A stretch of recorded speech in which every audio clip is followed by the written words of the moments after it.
aynı hedefe koştuk. Çağlayanlar gibi beraber coştuk. Ülkümüz bir aynı hedefe koştuk.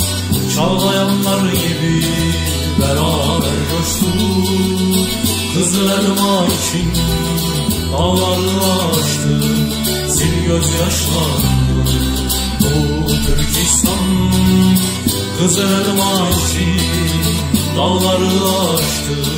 Sil gözyaşlarını Doğu Türkistan.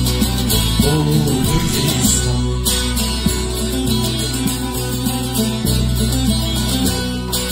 Nedir bu gönlümde çile ziyet?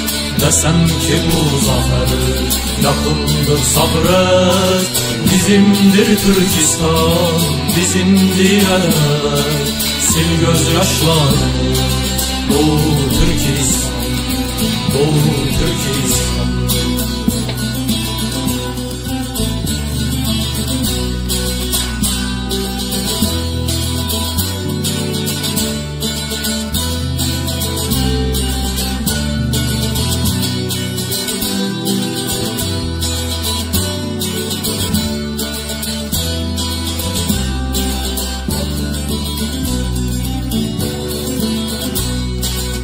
Sen benim kardeşim, cengaver soyum. Oğuz'dan Kırgız'dan yükselen boyum. Sen benim kardeşim, cengaver soyum. Oğuz'dan Kırgız'dan yükselen boyum. Düşmanı çatından vuracak yayım.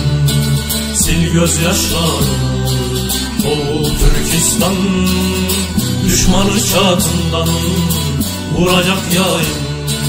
Sil gözyaşlarını Doğu Türkistan, Doğu Türkistan.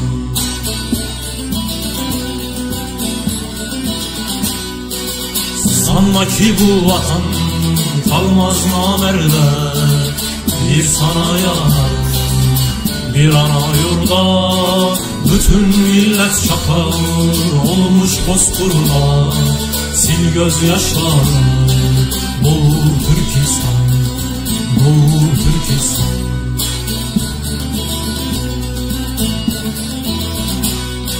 Sesimi duy artık şanlı başbuğum.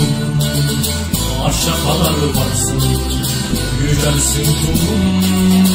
Turan için yansın, tütsün ocağım. Sil gözyaşlarını Doğu Türkistan, Doğu Türkistan.